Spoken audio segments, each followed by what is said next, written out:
Is replayability the key to a game's success? Many games ask the same price, but where one game delivers you hundreds of hours of entertainment, the next one delivers you around 5 hours.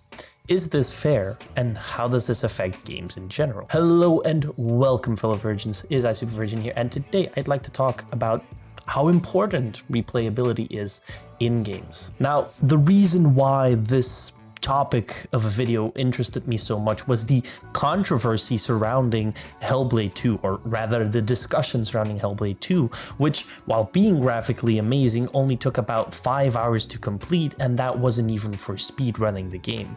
I mean, next to this, the game barely offers any replayability. When you play the game, you play the game. You experience the entire game from start to finish, and there's nothing more added to it after you complete it. Yet you pay 50 euros. So you pay 50 euros for 5 hours of gameplay, while actually beforehand it was promised that there would be 9 hours of gameplay time. And so I ask myself, and I ask you as well, so this is a question, leave your opinions down in the comments below. Is this fair? You know, what is the standard we should expect from a game like this, from a triple or double A studio? What should we expect from the price we pay? Now, before I continue on this, I'd like to ask you, are you subscribed to the channel? Because more than 90% of my viewers are not. And if you like gaming commentary like this, where I talk about certain subjects in the gaming atmosphere, then just press that button to subscribe. It really does help a smaller channel like mine. Anyway, back to the video. See, personally, I'm not someone who really cares that much about replayability in video games. When I'm looking at a story game, for instance, I play that story and maybe years later I'll play it again. But for the most part, I'm just going to play that story once and then never care about it. If I like the gameplay of the game, I'll be playing the game again, but then it'll be for the gameplay rather for the story. So for me, I think to myself, well, this is quite a high price, right? We're paying 50 euros, and that isn't really AAA pricing, especially with, you know, the fact that it's become 70 euros now, but it's still quite a price to pay for 5 hours of content. Despite that, you know, my personal opinion on replayability and the value in buying a game like this, I do understand people who do actually play a game and then just replay the same game again just because they love it so much, despite knowing the story. Maybe knowing the story adds a little element for them. So I do have respect for people who do that and replay the game one time or multiple times, or just play a game just over and over and over again, like certain YouTubers and streamers do. But what I can't understand, you know, totally cannot understand, is how this is now a problem. Right now we're hearing how Hellblade 2 is offering 5 hours despite promising 9, which of course is pretty much almost like delivering half the time you promised. I understand that that is a bit of an issue, but this isn't the first game that does this. A lot of different games have delivered barely any hours while still asking for big prices. Look at, for instance, Resident Evil Village, Resident Evil 8. I tried a completionist run. I know for myself, when I play these types of games, I try to do as much as I possibly can while not, you know, 100%ing games. And what I realized when I played the game is that with this completionist run, with a lot of backtracking, running around and this and that, I had about 8 hours of gameplay. So, you know, if I didn't do all that backtracking, you could bump another hour off of that, maybe an hour and a half, 2 hours. Even still, let's just be fair here and just bump off 1 hour of that. So instead of 5 hours, we're now getting 7 hours. But instead of 50 euros, we're now paying 60 euros. Does that mean that for 10 euros extra and 2 hours extra, gamers all of a sudden do not care? Because that's honestly what we're talking about here. Resident Evil 8 did not get any backlash for being a very small game. A game that you could just run through as if nothing. But a lot of story games have this. A lot of story games don't take a long time to complete, even the older ones. It might seem from nostalgia that they take longer, but I remember playing BioShock not too long ago and also completing that in like 8 or 9 hours, and that's completely fine. But we're also looking at different prices and of course the quality of the games you're playing. Now, Take-Two CEO, I think Strauss Zelnick is his name, actually made a very good point here. Sadly enough, he's a CEO, so this is the last person we want to hear talk about this. But he was talking about, instead of the, paying 60 or 70 euros and getting your game, you actually paid per hour you played. Now, to me, I think a really good value proposition is €1 per hour. A lot of games do not offer that, and I'm fine with paying for a game that doesn't offer that amount of playtime.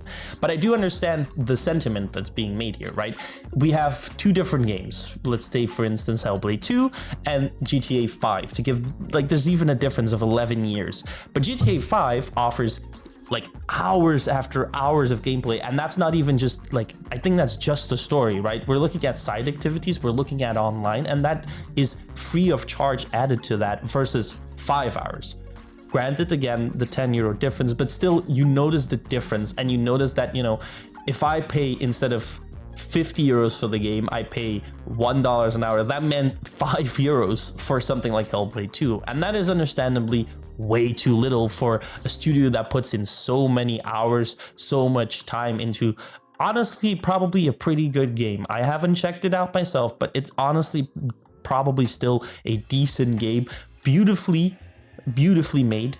And so I don't understand why there's so much controversy surrounding this. I mean, when you look at cost per hour, what I realize is that a lot of AAA games do this, where they don't deliver this euro per hour, right?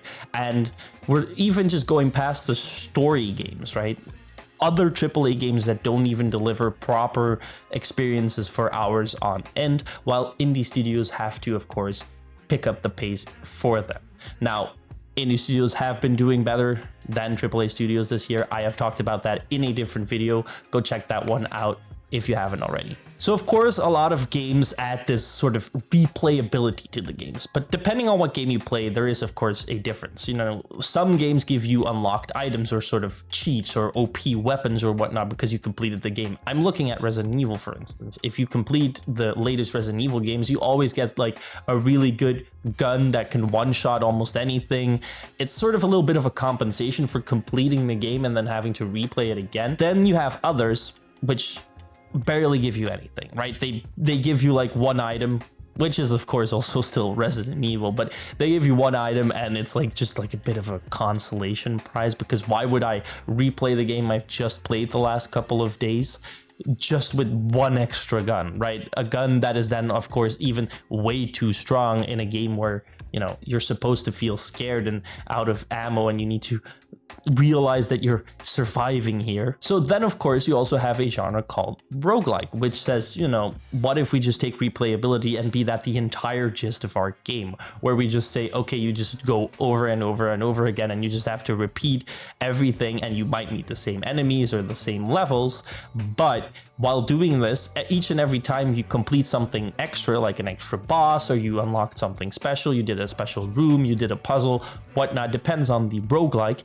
you gain extra items, which then make you stronger and help you gain, better powers and whatever, and get you further into the game. So it's a sort of progression where, you go from one point, you replay, then you go to that point, you replay, and you just keep going further and further. Clearly, developers care about how many hours you spend on their game, because more hours spent on their game means less hours spent on other games. So logically speaking, developers, teams, CEOs, companies, they're all gonna care about having us as the consumer play their game and their game alone. And that's why a lot of games nowadays are multiplayer, because what is the ultimate replay value? Well, multiplayer, because every single game is going to be different. That a single match is going to be the same as any other match you've ever played. They might be a bit alike, but they'll never be the same. And if done correctly, you can play against people that will always be about the same skill level as you. So this adds just an infinite amount of just getting better at a game and getting further into ranks and this and that. Multiplayer is the ultimate replayability. Next to that, of course, a multiplayer is way less work.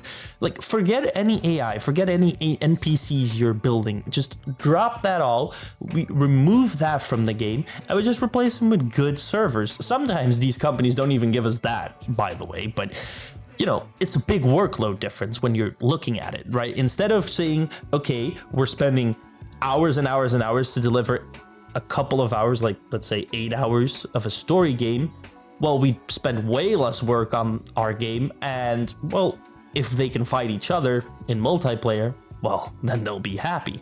It's also something that players will definitely take into consideration, because why spend 70 euros for a couple of hours of gameplay when you could be paying 40 or 50 euros for hundreds of hours, right? People are going to look at how many hours can I get out of this game. It affects sales significantly because honestly, you could offer gamers, you know, the 5 best hours of their life.